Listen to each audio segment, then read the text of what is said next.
messieurs, bonsoir et bienvenue à cette émission d'Info 9. Encore cette année, la Commission des loisirs de la Ville de Lassar, par l'entremise de sa responsable des spectacles, Mme Marie-Luce Doré, présente une autre excellente brochette de spectacles pour l'automne 2012. Alors, j'en discute avec Mme Doré. Mme Doré, bonsoir. Bonsoir. Comme à l'habitude, c'est une très, très bonne habitude aussi. Et je vous remercie toujours d'accepter cette invitation. On va parler de spectacle automne 2012. Encore cette année, on regarde La Brochette, qui est encore excellente. Alors, on vous en félicite. Vous faites, comme à l'habitude, un excellent travail. Merci beaucoup. Doré, parce que c'est quand même pas facile, je suis persuadé. Est-ce qu'il y a... C'est sûr que vous avez une belle brochette, mais est-ce qu'il y a des spectacles qui sont plus difficiles que d'autres à avoir? C'est sûr que oui, c'est sûr. Pour avoir un spectacle aussi, c'est sûr qu'ils ne viendront pas juste à la salle. Il faut organiser des tournées. Une tournée. Avec Specto, qui est notre regroupement de salles de spectacle régionales. Donc, souvent, là, c'est minimum 2, mais souvent 3 villes. Donc, premièrement, il faut qu'il y ait 3 joueurs, là, 3 salles de spectacle intéressées. Puis, par la suite, bien, il y a des... c'est sûr qu'il y a des spectacles qui vont aller plus dans des grosses salles. Ils vont préférer faire 2 représentations à Rouen, 2 à Val-d'Or, quitter. Puis aussi, c'est sûr qu'il y a beaucoup de choix. Fait qu'il faut y aller. Bon, je dois, comme diffuseur aussi intermédiaire, là, je suis subventionnée par le ministère, donc je dois avoir certaines catégories du théâtre, de la danse, de la musique. Chaque année, là, je dois avoir une programmation qui est multidisciplinaire. Fait que vous faites... ça, ce sont des spectacles qui ont été choisis le printemps dernier? Oui, en février dernier. Eh mon Dieu! Fait que ça veut dire que si on se reporte février dernier versus les spectacles de l'automne 2012, ça voudrait dire que hiver 2013, les spectacles sont déjà choisis. Oui, tout est choisi. Puis c'est sûr qu'elle ne me dira pas c'est qui. On va commencer par ceux-là, mais je vais vous réinviter, par exemple, on fait fin novembre habituellement, pour venir donner aussi cette belle brochette qui pour l'hiver 2013. Mais là, on est en automne 2012, Madame Marie-Luce. On va y aller avec les spectacles. On sait qu'actuellement, au moment où l'émission va passer à la télé, il y aura déjà 2 spectacles qui seront déjà passés. Alors, je vous laisse aller avec cette belle brochette. Oui, donc Richard Desjardins, Maxime Landry, c'est déjà fait. Le prochain spectacle, qui est le 5 octobre, c'est Philippe Laprise. L'humoriste avec son spectacle « Je peux maintenant mourir ». Donc, c'est un humoriste qui est très apprécié des jeunes et moins jeunes. Oui, c'est ça, exactement. On l'a vu beaucoup à la télévision. Donc, un spectacle 33 $ pour tous à la Salle des Jardins le 5 octobre.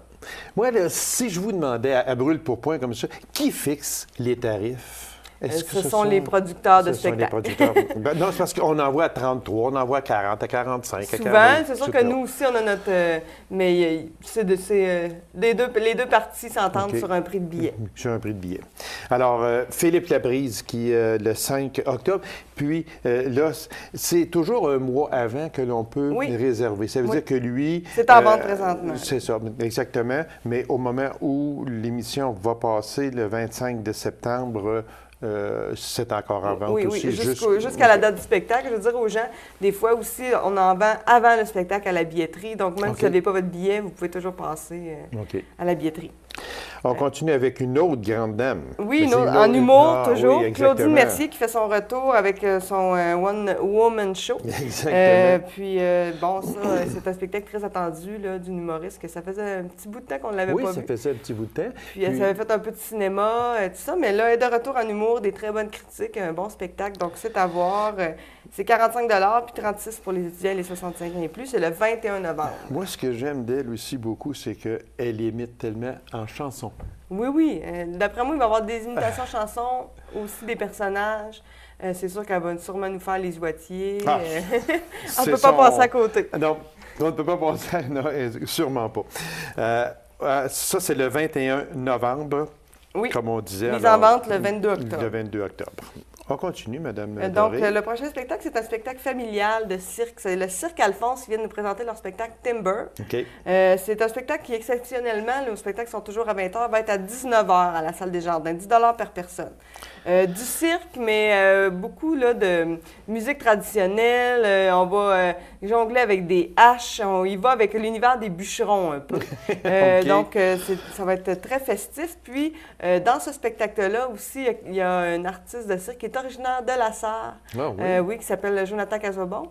Ah. Donc, s'il y a des gens qui le connaissent, vous pouvez venir voir comment il a évolué là, depuis. Il a fait partie de beaucoup de cirques, il a beaucoup voyagé.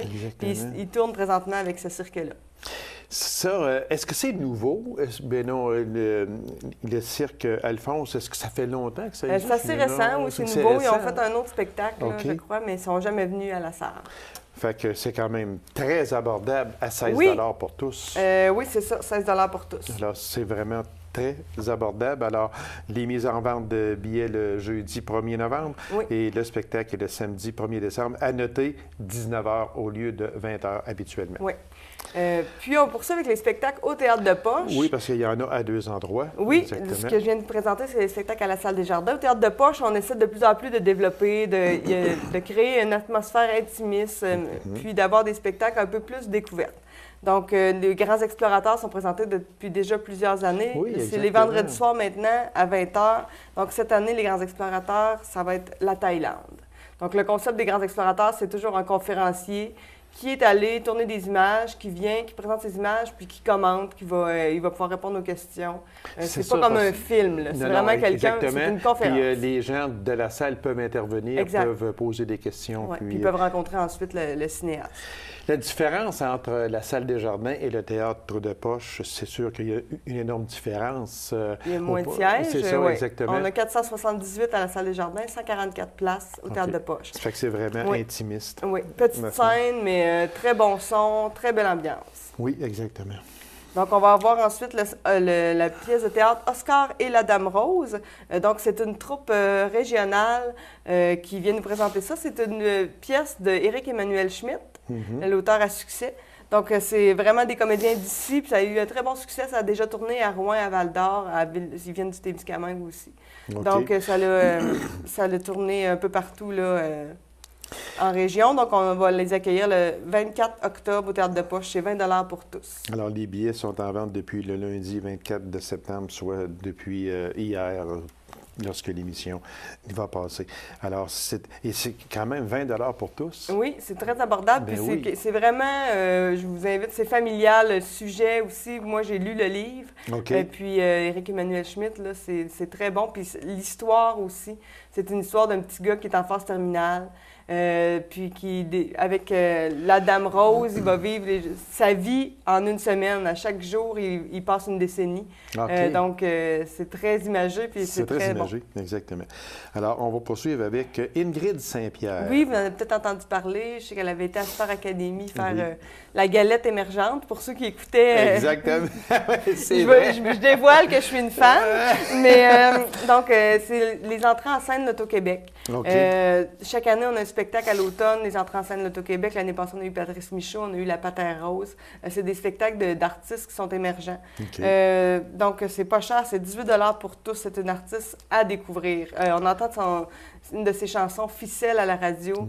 Une belle voix douce. Moi, je l'ai rencontrée, très, très gentille. C'est vraiment un spectacle. Moi, si j'ai un spectacle à vous dire, une artiste à découvrir, on va en entendre parler dans les prochaines années. Les prochaines années. Alors, c'est mise en vente le 17 octobre et le spectacle est le 17 novembre. C'est toujours au Théâtre de Poche. Et oui, puis pour terminer la programmation au Théâtre de Poche, on a Renée Robitaille, qui est une conteuse originaire de la région, qui vient nous présenter son spectacle le 6 décembre à 20 h, son nouveau spectacle de conte. Donc, elle nous avait présenté Les Hommes de Pioche. Puis maintenant, son prochain spectacle, c'est 20 $ pour tous. C'est vraiment aussi un univers, c'est une conteuse qui va vraiment aussi jouer ses personnages avec des voix différentes. C'est vraiment très bon aussi. Un autre spectacle que je vous suggère. On va maintenant passer, Mme Doré, avec les jeunesses musicales qui présentent quelques concerts. Oui, bien, pour parler de ça, j'aimerais aussi vous parler. On a le passeport classique qui est en vente jusqu'au 30 septembre. Donc, c'est du 1er au 30 septembre. C'est une collaboration entre les Jeunesses musicales et la Commission des loisirs pour présenter des concerts classiques à moindre coût, favoriser l'achalandage. Donc, il y a 4 spectacles des concerts musicaux qui sont flûte à l'or, trio guitare nomade, le duo clarinette et piano, puis l'opéra. On parle vraiment là, pour la saison 2012-2013. 2013, exactement. Puis nous, on a toujours le spectacle de l'Ensemble Aiguebelle à l'automne, qui va être le 13 octobre. Puis on a le spectacle de l'OSR. Tous les détails là, sont sur notre site Internet. Puis vraiment, c'est un bon rabais. C'est 90 $ pour les adultes, 60 $ étudiants pour ces 6 spectacles-là. C'est quand même... c'est peu. C'est très peu. C'est très peu parce que lorsque l'on regarde à 90 $ pour 6 spectacles... C'est une valeur de 150 $. C'est ça. Fait que donc, ça revient à 15 $ du spectacle. Ça revient très abordable. Bien, puis, oui. donc, c'est en vente auprès des Jeunesses musicales, le comité des Jeunesses musicales ou à la Maison de la Culture jusqu'au 30 septembre. Sinon, ensuite, ça va être en vente à l'unité le soir des spectacles. Donc, flûte à l'or pour cet automne, le flûte à l'or le 3 octobre à 19h30, les guitares nomades le 14 novembre à 19h30 et l'ensemble Aiguebelle le 13 octobre à 20h. Tous les spectacles à la Salle des Jardins. Justement, je voudrais revenir sur l'ensemble Aiguebelle avec l'OSR. Oui. Ça, c'est encore un merveilleux spectacle qui nous ont fait frémir lors de leur 25e anniversaire. C'est un spectacle vraiment extraordinaire. D'ailleurs, je vais recevoir M. Marchand dans quelques semaines, qui va venir justement mettre un peu un point final à leur saison festive. Oui. Et donc, puis, on est encore dans le 25e. Donc oui, exactement. Un spectacle qui s'appelle Destination Découverte. Donc, on s'attend à faire un voyage au travers, avec la musique classique, là, ceux qui sont amateurs. Donc, c'est à la Salle des Jardins, je tiens à le préciser, parce qu'habituellement, les spectacles de l'ensemble Aiguebelle étaient au Théâtre de Poche. Et on a changé pour la Salle des Jardins. Fait qu'il y a encore cette année une très, très belle brochette de spectacles, Madame Doré. Il y a aussi une Ticket Access qu'on peut voir. Pour vous procurer les billets, la meilleure façon, c'est ticketaccess.net. Donc, vous allez là-dessus, vous créez un compte, vous pouvez acheter vos billets en ligne. Sinon, vous pouvez toujours téléphoner ou passer à la Maison de la Culture aussi. Fait que c'est encore une fois une très belle saison qui va terminer 2012. 2013, on ne peut pas en parler, elle ne veut pas du tout. Bientôt. Ça. bientôt. Est-ce que aussi, il y a des billets que l'on peut offrir, parce que quand même, le temps des fêtes aussi puis on va avoir des ventes avant Noël bientôt aussi, là, quand je venais vous parler de notre prochaine saison, les ventes avant Noël au début décembre. Donc, plusieurs spectacles qui vont être en vente pour les fêtes. On a toujours des certificats cadeaux, là, vous mettez le montant que vous voulez. Donc, ça peut être intéressant, d'offrir un certificat cadeau. La personne peut choisir son spectacle. Est-ce que les gens peuvent y téléphoner directement puis réserver des billets ou bien non? Il faut réserver avec carte de crédit. OK. Dans le fond, quand vous pouvez téléphoner, puis on va vous réserver vos billets avec la carte de crédit. OK. Fait que si on résume tout ça, Mme Doré, il y a le passeport classique qui va se terminer le 30 de septembre.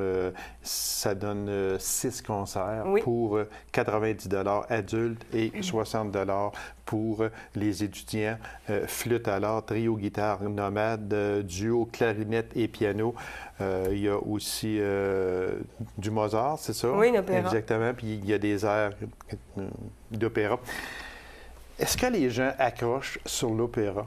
Les gens aiment beaucoup ça. Chaque année, les Jeunesses musicales vont présenter un spectacle. Oui. Puis c'est toujours très apprécié. Parce que des fois, on a un petit peu tendance à dire l'opéra, c'est pas assez. C'est le fun. Si vous n'avez jamais eu la chance de venir assister à un spectacle d'opéra, c'est toujours intéressant de voir ça. Parce que moi, je m'en confesse, je suis un maniaque de l'opéra. Ah oui, j'adore l'opéra et j'en parlais justement avec M. Marchand, il n'y a pas tellement longtemps. Puis on sait que l'OSR aussi aime beaucoup donner de grands concerts. Fait que Mme Doré, merci beaucoup.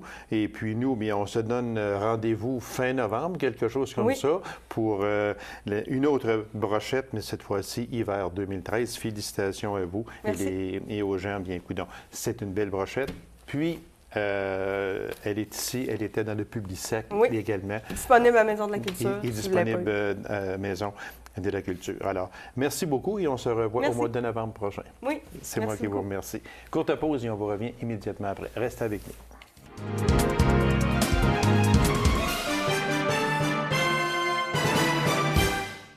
Le corps de cadet de la Marine 72 Rwanda de Rouyn-Noranda est en pleine période de recrutement. Alors, pour nous en parler, je reçois Joanne Mercier, capitaine de corvette de ce corps de cadet, M. Normand Lavoie, enseigne de première classe et aux relations publiques. Madame, Monsieur, bonsoir. Bonsoir. Monsieur. Merci d'avoir accepté cette invitation-là. On a parlé l'an dernier. On a fait un peu connaître le corps de cadet et puis les gens ont bien apprécié parce que ce n'est pas un reproche ni un manque, là, mais sauf que je pense qu'on n'en parle pas assez. Parce que moi, j'ai rencontré des jeunes qui m'ont dit « Hey, c'est le fun, j'ai pris ton émission. » Puis je pensais pas qu'on pouvait adhérer ou quoi faire pour adhérer au mouvement. Fait que si cette émission-là peut juste aider quelques jeunes à s'intégrer au groupe, bien, on pourrait dire mission accomplie. Et puis, vous aurez toujours une place aussi à mon émission, n'importe quel temps, vous m'appelez. Puis, s'il y a des choses spéciales, ça va me faire toujours un grand plaisir de vous recevoir. Moi, j'aimerais que l'on parle de définition des cadets de la marine. Parce que quand on parle de cadets de la marine, on parle de mer, on parle de l'eau.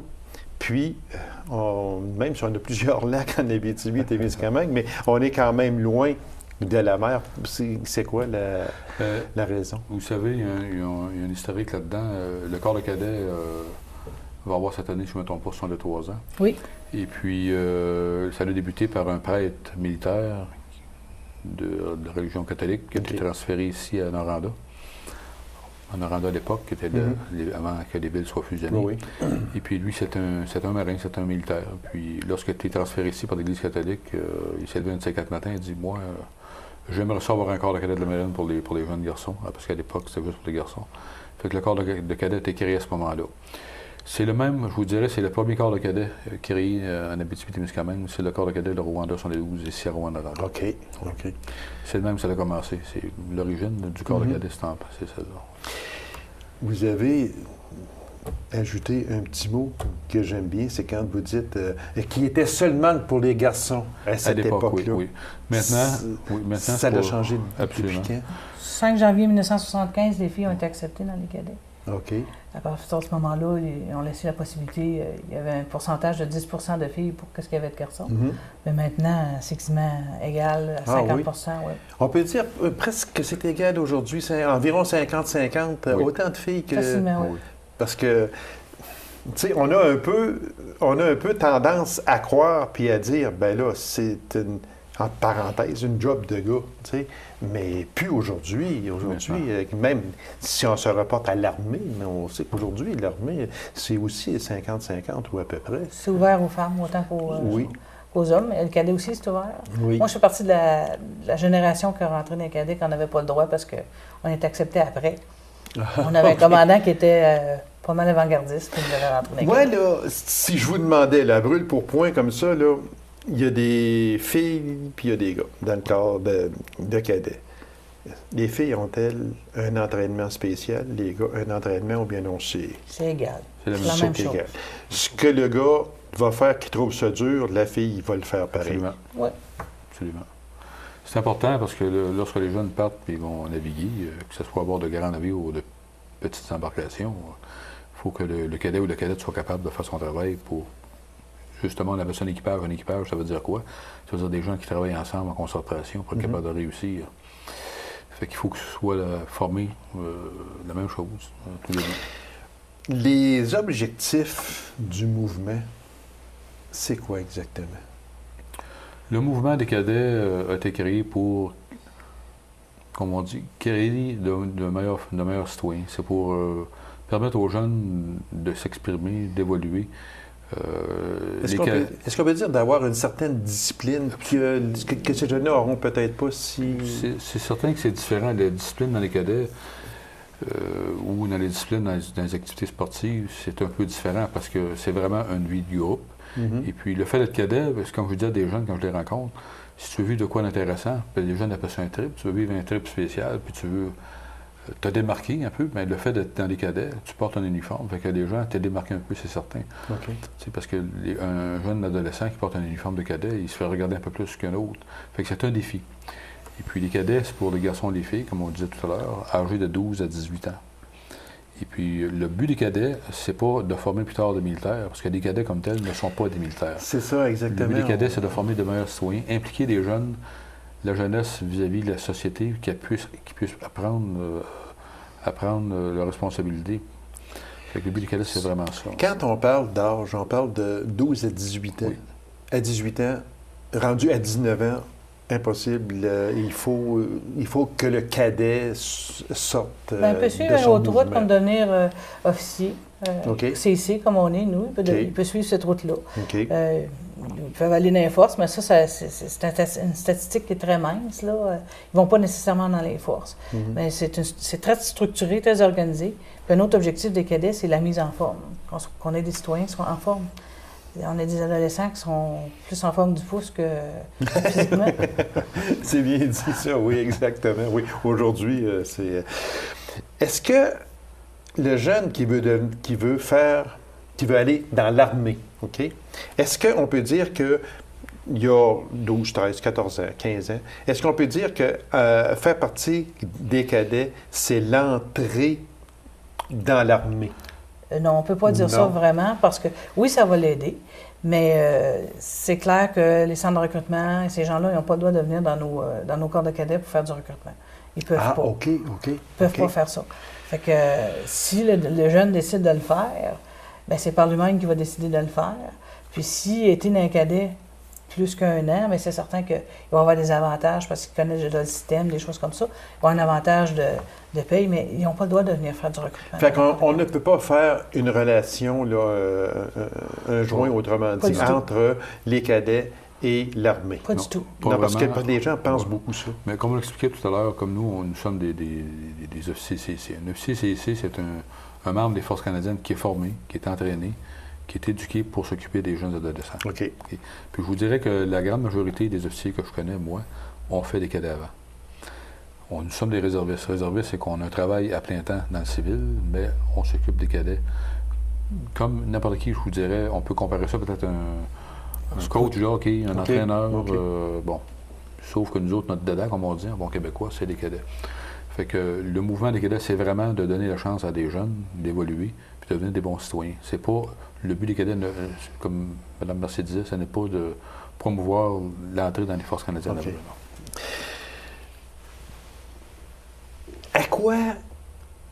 À quoi servent les cadets, mettons, en Abitibi-Témiscamingue?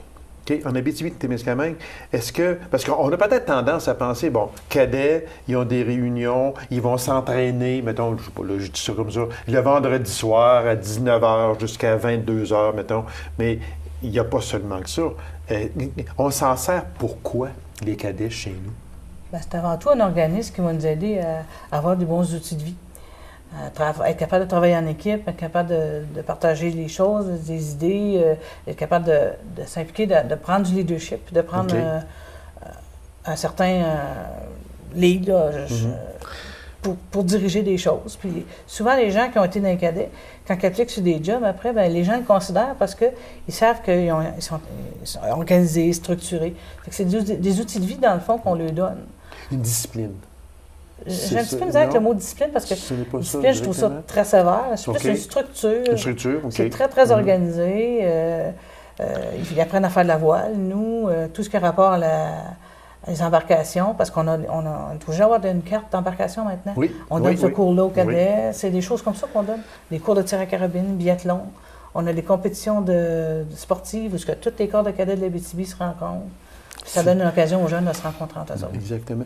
En Abitibi-Témiscamingue, on peut dire qu'il y en a combien environ de cadets? Parce que c'est pas seulement à Rouyn-Noranda. Vous avez les cadets de la marine à Rouyn-Noranda, vous avez les cadets de l'aviation à Rouyn-Noranda, Malartic, Val-d'Or. cadets de l'armée de terre à Lassar Center. Moi, c'était 7 corps de cadets de l'Odyssée OK. pour environ 400 cadets. Pour l'instant, on a à peu près 400 cadets. Eh mon Dieu, c'est quand même beaucoup. J'aurais pas pensé qu'il y en avait tant que ça. Si on parlait des différentes activités que ces jeunes-là ont au cours d'une année ici, là, j'ai échange national, grand voilier, stage de matelotage en Colombie-Britannique. Il y a toutes sortes d'activités au cours d'une saison. Fait que si on en parlait un peu. Bien, le stage de matelotage se fait en Colombie-Britannique. On a des cadets qui sont choisis pour aller là. Ils vont passer une semaine en Colombie-Britannique sur un bateau à apprendre les rudiments de... Qui les choisit? Puis qu'est-ce qu'il faut faire pour être choisi, disons? Bon, ils ont des prérequis, c'est certain. OK. Il y a l'âge, l'implication des cadets, le grade, des choses comme ça. Et plus qu'ils vont avancer en grade, plus qu'ils vont s'impliquer, plus qu'ils ont la chance de faire des choses comme les grands voiliers. Les échanges des grands voiliers, on a des cadets qui ont été aux Bermudes pendant 3 semaines de temps sur des grands voiliers. Ils ont eu la chance d'aller là. On a des cadets qui sont instructeurs de voile, qui ont fait des camps d'été comme instructeurs de voile. Nous autres, c'est la marine, donc c'est les voiliers, ces choses-là, c'est tout ce qui touche à la mer, à l'eau. Les cadets de l'armée, c'est d'autres choses. Les cadets d'aviation, c'est d'autres choses. Mais on a tous le même but, c'est de faire de meilleurs citoyens, puis de donner un système d'outils d'organisation aux jeunes. Est-ce que la discipline est vraiment en tête de liste? C'est certain, parce qu'écoutez, premièrement, il faut enseigner aux jeunes comment se comporter en groupe. Parce que les cadets, quand on prend des camps d'été, puisque les cadets peuvent être 1000 cadets, peut-être même plus, à un moment donné, ça prend une certaine forme de discipline. Bien, quand on parle de mot discipline, parfois ça fait peur aux jeunes, mais comme je dis aux jeunes, écoutez bien, le fait de se lever le matin, prendre le temps de s'habiller, de se préparer pour aller à l'école, puis aller étudier, c'est une discipline. Oui. T'sais, fait qu'on démystifie le mot discipline. C'est pas compliqué. Puis je vous dirais, dans nos réunions de cadets, on va parler fort de temps en temps, c'est certain, mais quand on a 50 cadets, exemple, devant nous, ou 100, il faut qu'ils soient capables de comprendre l'ordre qu'on va donner, la direction qu'on va donner. Exactement. Mais c'est pas pire qu'une autre activité qu'un sportif qu'un jeune peut faire. C'est une discipline que je vous dirais qui est simple comme bonjour. Ça se démystifie, fait qu'il n'y a aucun problème là. Il n'y a aucun problème. Non. Il y a un côté très humain à ça. Oui, exactement. Oui. Puis on a même... on est les premiers, nous autres, au Canada, dans les organismes qui ont fait un système de médiation, que quand les jeunes ont subissent de l'intimidation, des choses comme ça, on a des officiers qui sont responsables de ça pour en parler, puis ils ont même des cours pour être capables de discuter de ça. Puis on est le premier organisme au Canada qui a sorti des règles au niveau de l'intimidation et de l'harcèlement. C'est important, oui, le fameux harcèlement, il y en a aujourd'hui tellement de ça, là, on est enfargé là-dedans quasiment. Il y a 2 cadets qui ils ont fait une patrouille nautique avec la Sûreté du Québec. Est-ce que c'est nouveau? C'est un concours aussi qui s'est passé? C'est la 3e année que ça se fait. Les cadets qui sont choisis, c'est les cadets les plus méritants, ceux qui se sont impliqués justement durant les périodes d'information, séances d'information, de recrutement. C'est des cadets qui ont donné une bonne performance durant l'année. Et puis, ça lui permet à ces cadets-là, justement, d'embarquer à bord du bateau de la Sûreté du Québec, puis ils agissent comme matelots. Okay. Et puis de mettre en pratique également ce qu'ils ont appris durant l'hiver. Puis pour eux autres, c'est vraiment formidable, parce qu'écoutez, ils patrouillent avec la Sûreté du Québec. Ils passent une journée. Ils passent une journée complète. Okay. C'est vraiment, en tout cas, vraiment une très belle récompense. J'oserais même dire qu'au niveau provincial, je pense qu'on est la seule unité qui a réussi à avoir une activité comme celle-là. Ah, oui, on l'est. Puis c'est vraiment... pour les jeunes aussi, c'est important d'avoir une Ça permet à la Sûreté du Québec puis de se rapprocher des jeunes, puis les jeunes de se rapprocher des policiers. Puis... Et vice-versa. Et vice-versa. S'il y a des jeunes qui nous regardent actuellement et que ça les intéresserait, qu'est-ce que ces jeunes-là peuvent faire au moment où l'on se parle? Nos réunions sont le mardi soir, à partir de 18h30, au 243 à Murdoch, à Rouyn-Noranda, juste à côté de la station de pompiers. Fait qu'ils peuvent se présenter, puis on va leur donner une séance d'information. Ça va nous faire plaisir de les recevoir avec leur famille aussi. Alors, c'est entre 12 et 18 ans. C'est ça. Oui. Alors, Madame Mercier, Monsieur Lavoie, merci infiniment. Vous serez toujours les bienvenus à mon émission parce que les jeunes, on veut les aider le plus possible. Et puis, je pense qu'avec le corps de cadets, c'est quelque chose de vraiment extraordinaire. Vous faites un travail merveilleux. Puis, je vous remercie beaucoup. Puis, vous serez toujours les bienvenus. Merci beaucoup. C'est un plaisir. C'est à but non lucratif aussi. Oui, aussi. Il faut dire, c'est très important, c'est gratuit. Alors, mesdames et messieurs, merci d'avoir été là. On se donne rendez-vous à une prochaine émission de Info 9. Au revoir.